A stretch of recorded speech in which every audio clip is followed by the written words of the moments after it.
Abide with me, fast falls the eventide. The darkness deepens, Lord, with me abide. Well, let's turn to Job, the 38th chapter, and we'll begin at the very end of that chapter, almost to the end. We'll start with verse 39. We've continued our study of God's answers. God answers Job from the whirlwind with part 1 and 2. And from the beginning, we found out God rules over Job. God rules over the earth. God rules over the sea. God rules over the sun. God rules over the deeps. God rules over the light. God rules over the snow and hail. God rules over the rain and the lightning. God rules over the ice. God rules over the planets. God rules over the clouds. And this evening we'll continue our study with part 3 in God Answers Job from the Whirlwind. But first, it was God's idea. H.G. Wells, born in 1866 and died in 1946, was the English writer best known for science fiction novels such as The Time Machine and The War of the Worlds. I think they made movies out of both of those books, and I've read both of those books when I was in high school. Anyway, H.G. Wells once visited the home of his friend Henry James, the American novelist. As they talked in the drawing room, filled with many of James's artifacts, H.G. Wells noticed a large stuffed bird. "What is that?" asked Wells. "This is a stork," replied James. "Huh?" snorted Wells. "That's not my idea of a stork." "Perhaps not," James replied, "but it apparently was God's idea." This is the lesson that God needed to teach Job. Regardless of what Job's idea was about the running of his life, all that mattered was what God thought. God is God, and Job was not. That is, God is free in his sovereignty to act however he pleases. The world seems to believe that they can act any way they please. But it's God that's sovereign. And being infinitely wise and absolutely good, God does everything perfectly, regardless of what man may think. As Job had been accusing God with the mismanagement of his life, it was time that he received a crash course in divine sovereignty. In a review of the animal kingdom, God examined Job about the peculiarities of many of his animals. God was driving home the truth that it was his idea to create each creature as he saw fit. All that God does, he does with perfect genius and brilliance. Job needed to realize this and rest in its truth. In order to get the point across, God asked Job many questions about the created order and providential care of the animal kingdom. His power over these animals demonstrates his sovereignty over all. God's questions focused upon 10 animals, 6 beasts, and 4 birds. The questions were intended to show God's greatness and Job's smallness. This would be the turning point for Job. The point God was making was that he is sovereign and was capable of governing Job's life and circumstances. God created all, sustains all, and governs all with precision. Now, in part 3, we find that God rules over the lion. Look at Job chapter 38, verse 39. Wilt thou hunt the prey for the lion, or fill the appetite of the young lions? God launched into this second phase of his interrogation of Job by focusing on lions. God asked Job, do you hunt the prey for the lioness and satisfy the hunger of the lions?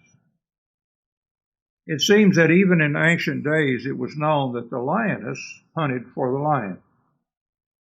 So the question is, Job, I have decreed it so that the lioness provides for the male lion and her cubs. Would you rather do her job?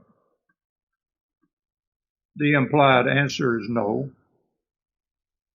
Now in verse 40, when they couch, that is the lions, when they couch in their dens and abide in the covert to lie in wait. God takes care of lions when they crouch in their dens waiting to be fed, or lie in wait in a thicket to pounce upon their prey. Job did not feed these animals. God did. And it's a rather sophisticated way in which God does that. Certain animals are prey for other animals.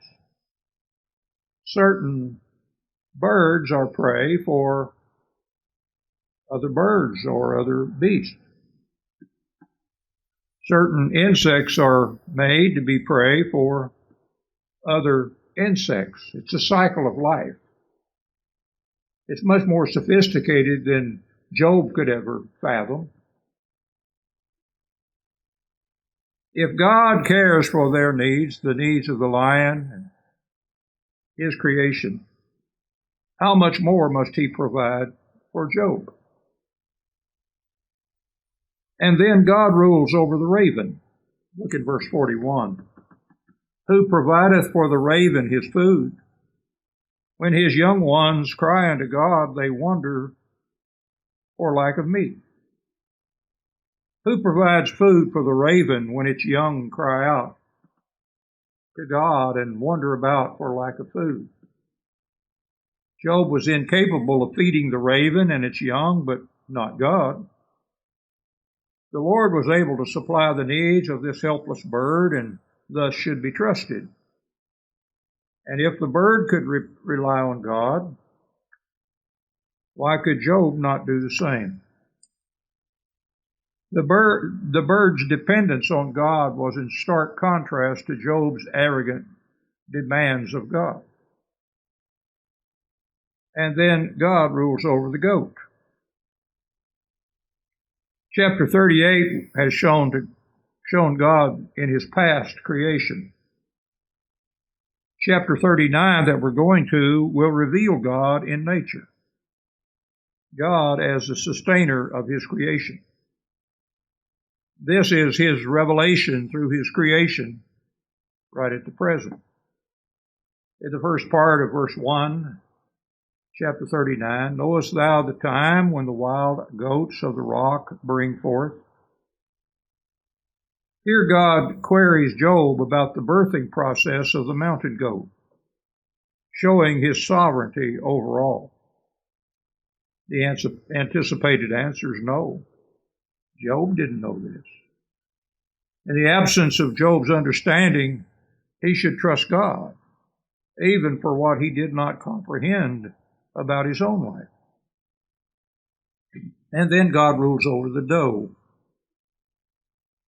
We start with the last part of verse 1 and continue through verse 2. Or canst thou mark when the hinds do calve? Canst thou number the months that they fulfill? Or knowest thou the time when they bring forth? Again, it's assumed by this question that Job did not know the answer. Such knowledge was beyond him. So God's providential working in Job's life was beyond his comprehension. Do you count the months till they bear? No, Job hadn't done that. They didn't have any zoologists in those days. The deer gave birth without him knowing the length of their gestation period. Do you know the time they give birth? Job did not have such knowledge. Such animals are hidden from man living in the wild. Innumerable events in creation were beyond Job's knowledge, especially the mysterious workings of God's providence in his own life. Verse 3.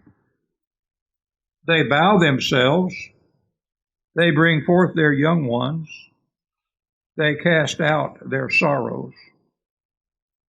Mountain goats crouch down so as to deliver and bring forth their young. After their delivery, their labor pains are ended. But Job did not see this act because he was not all-seeing like God. Verse 4. Their young ones are in good liking. They grow up with corn. They go forth and return not unto them. The young of these wild goats thrive and grow strong in the wilds, away from the watching eyes of civilization. They leave the place of their birth and do not return. Did Job see where they went? No, such knowledge was beyond him. In like manner, so was the knowledge of the mystery of God's will above and beyond him. Alas, also God protects and provides for the animals in their most vulnerable time. God would protect Job in the same way. And God rules over the donkey. Look at verses 5 and 6. Who has sent out the wild ass free? Or who hath loosed the bonds of the wild ass, the bands? Whose house I have made the wilderness, and the barren land his dwellings? God continued his questions of Job with mounting force. Who let the wild donkey go free? Who untied his ropes? That is, from whom did the wild donkey receive its natural instinct to live in the desert? Did Job instill this instinct in the donkey? God claimed this work, saying, I gave him the wasteland as his home, the salt flats as his habitation. It was God, not Job, who put this animal in its habitat. The same was true of Job's life. God had put him in his assigned place, including this experience of suffering. Now verses 7 and 8. He scorneth the multitude of the city, neither regardeth the crying of the driver. The range of the mountains is his pasture, and he searcheth after every green thing. You see, the wild donkey laughs at the commotion in the town, not desiring to live with people, but in the desert. He does not hear a driver's shout because he does not submit to a human rider or one who could drive him in a cart. He ranges the hills for his pasture, looking for food. Refusing to be domesticated, he searches for any green thing without any human assistance. God made the wild donkey so it could care for itself. Its instinct for survival is instilled by God, not Job or not man. And then God rules over the wild ox. Verse 9. Will the unicorn be willing to serve thee or abide by thy crib? Some scholars designate this animal as a one-horned antelope, or a horse with a horn through its top of its head. Well, that's not the translation of Hebrew here, but the word means something that the translators didn't know what it meant. And they just guessed at the idea of a mystical unicorn.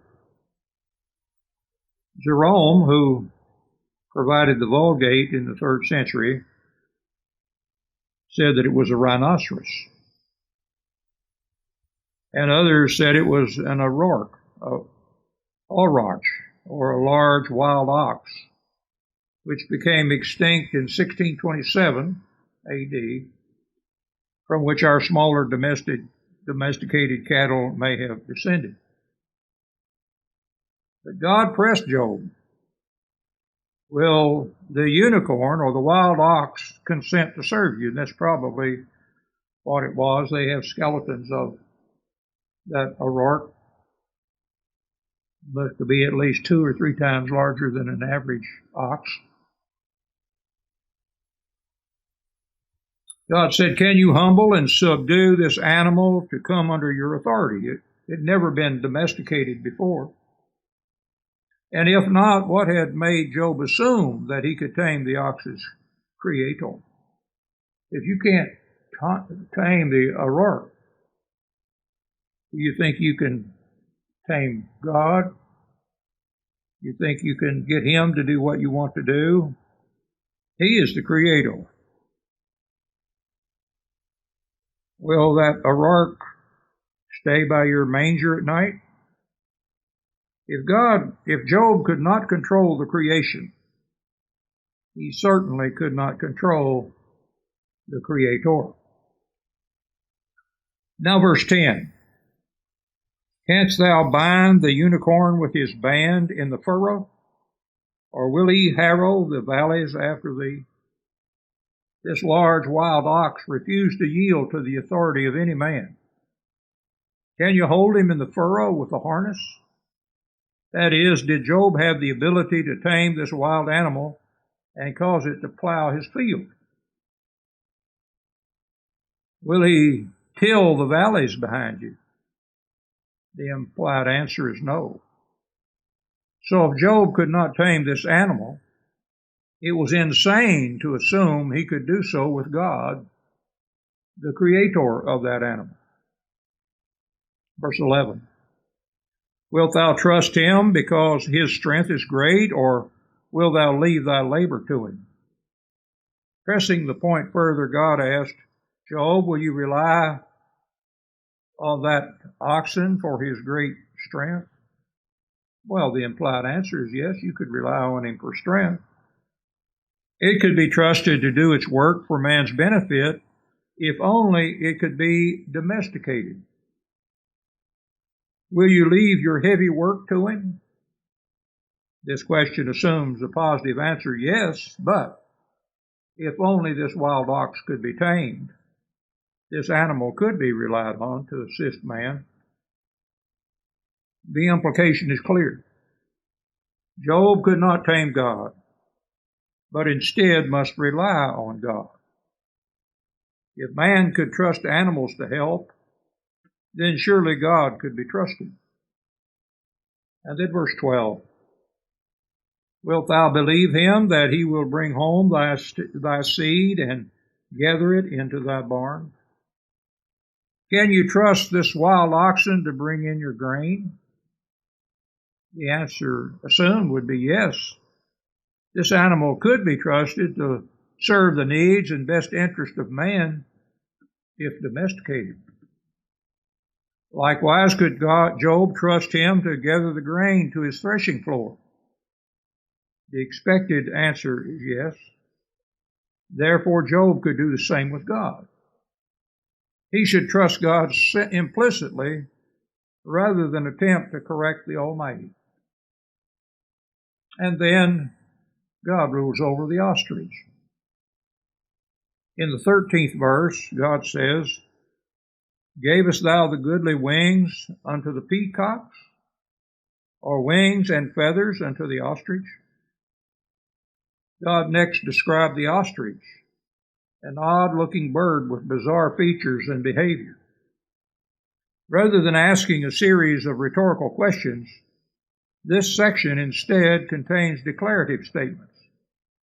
The point is that Job could not explain the ostrich. Neither could he explain God who created the ostrich. The wings of the ostrich flap joyfully. But oddly enough, the ostrich cannot fly. Their wings simply fan the air. Ostrich wings cannot compare with the pinions and feathers of the peacock, being covered with down instead of feathers. Everybody here knows what a peacock is, right? Did you ever see a peacock fly? Well, they do. Now, they have to take a running start at it.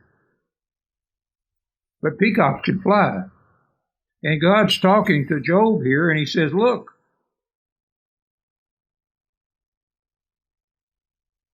Job, did you give the goodly wings unto the peacocks that fly, or wings and feathers unto the ostrich, when the ostrich can't fly? Ostrich wings cannot compare with the pinions and feathers of the peacock, because they're covered with down instead of feathers. Ostrich act like they can fly sometimes. They can run pretty fast, but they can't fly. They can wave their wings like they're going to fly, but they never get off the ground. And then verse 14 and 15, which leaveth her eggs in the earth, the ostrich, and warmeth them in dust, and forgetteth that the foot may crush them, or that the wild beast may break them.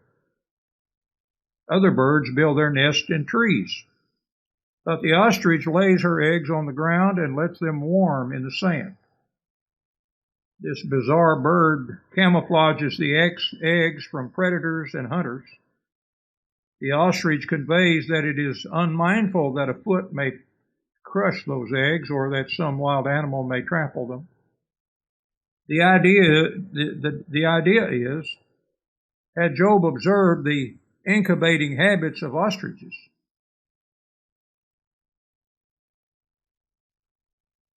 we don't think about Palestine having ostriches, do we? But that day, obviously they did. We don't really think, if you go over in Palestine today and you drive around, you don't think it'd be a place where there were lions. But Samson killed a wild lion. So there were lions there at one time. Probably all hunted out.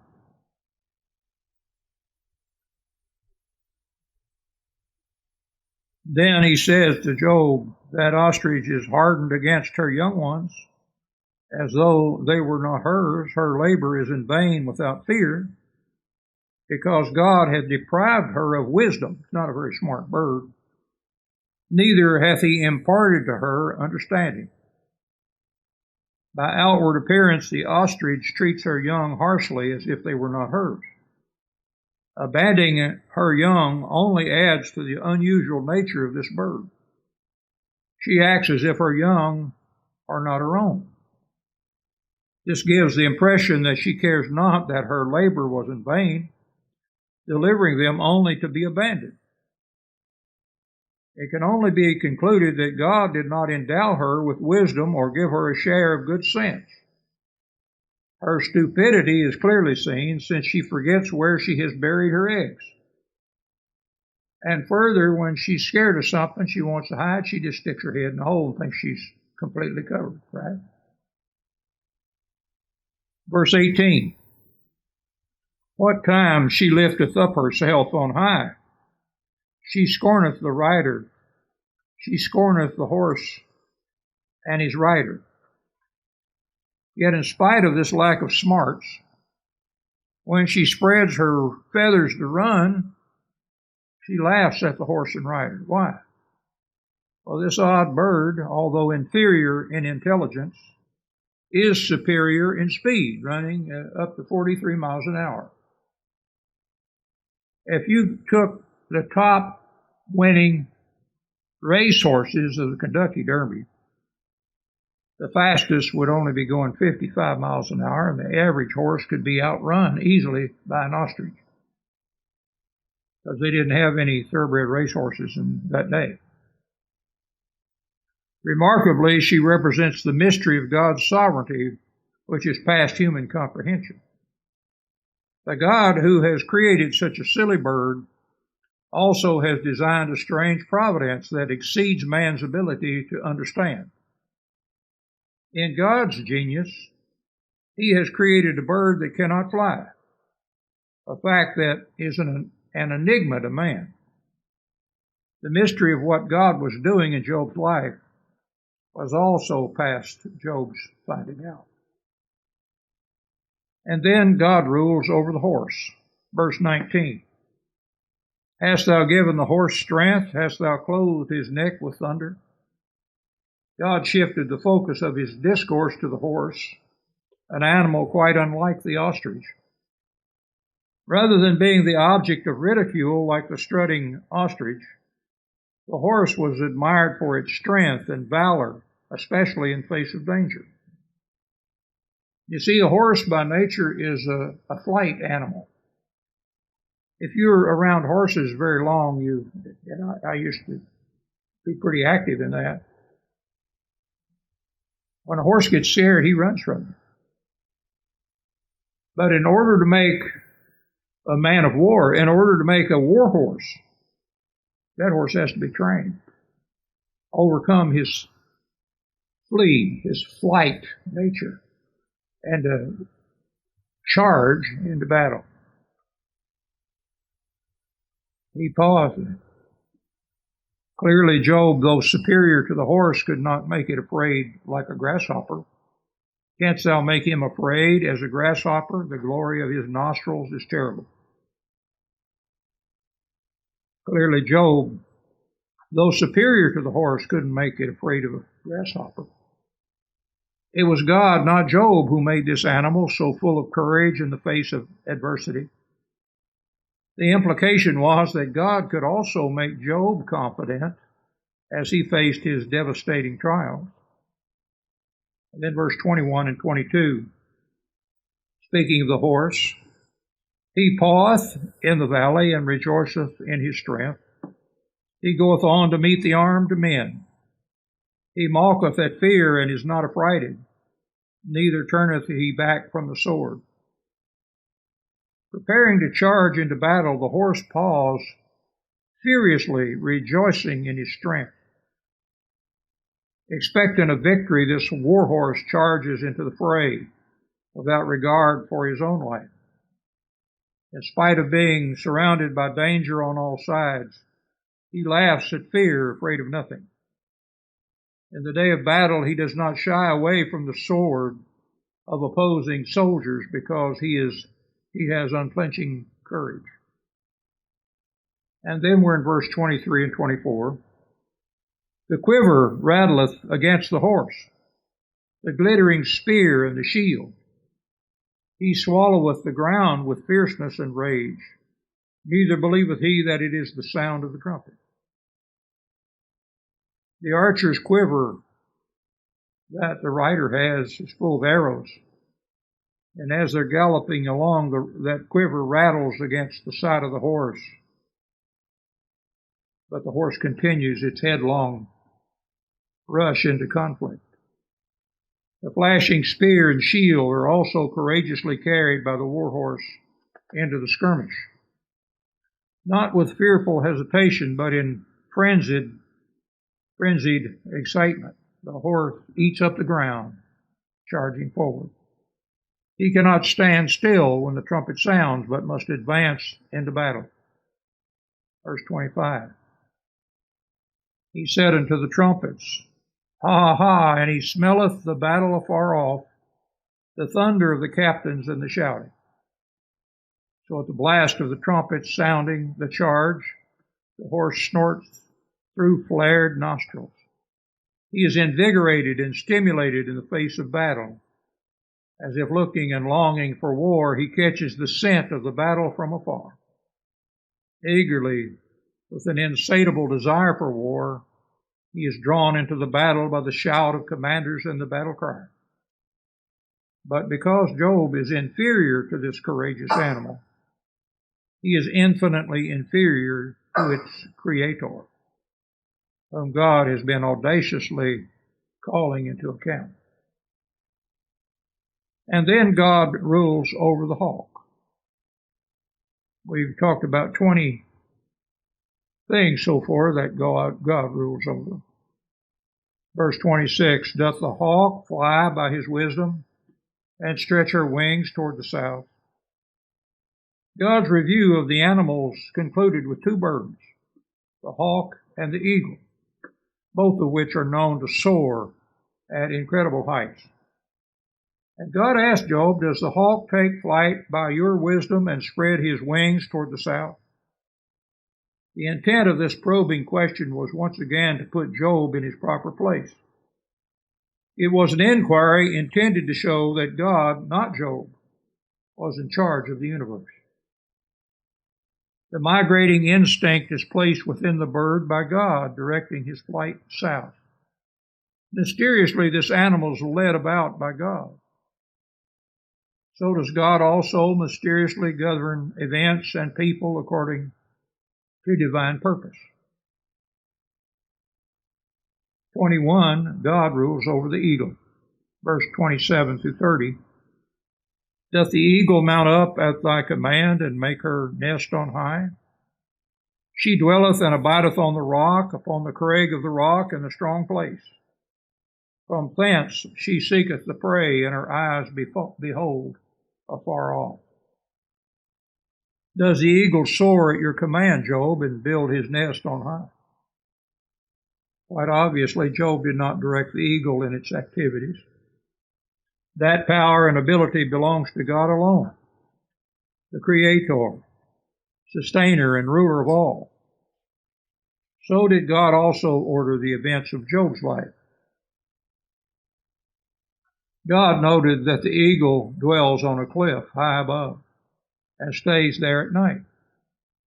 Far beyond Job's vantage point, a rocky crag is the eagle's stronghold. From there at high altitudes, he seeks out his food. He sees what no man can see. His eyes detect it from afar off with extraordinary eyesight that is given by God. Verse 30, her young ones also suck up blood, and where the slain are, there is she. Eagles like fresh kills. They don't like to eat carrion like the vultures, which eat rotten meat. They wait for something to die, and then they'll eat on it for days or weeks. Her young ones, these baby eaglets, feast on the blood of dead animals. Eagles do this, all of it, because God made them that way. Thus, because God has so ordered his creation, everything works according to his will and design. The same was true with the circumstances of Job's life. It was unfolding as God had purposed it. Throughout this divine examination, Job was jolted by God's relentless assault. He once thought he had all the answers, but now such arrogant presumption was rapidly slipping away. Job was beginning to realize that he had none of the answers. In fact, he did not even know the right questions to ask God. Why did God put Job through this painful exam? So he could reveal his greatness to Job. Through this divine interrogation, God taught Job that he alone created everything, the heavens and the earth and all that in them is. But what is more, he alone controls all he created. The powerful truth of divine sovereignty is clear through this examination. God has the right to do with his own as he pleases. He's under no obligation to explain his actions to his creation. God alone is sovereign and thus not accountable to men. Romans chapter 9, verse 20. Nay, but, O man, who art thou that repliest against God?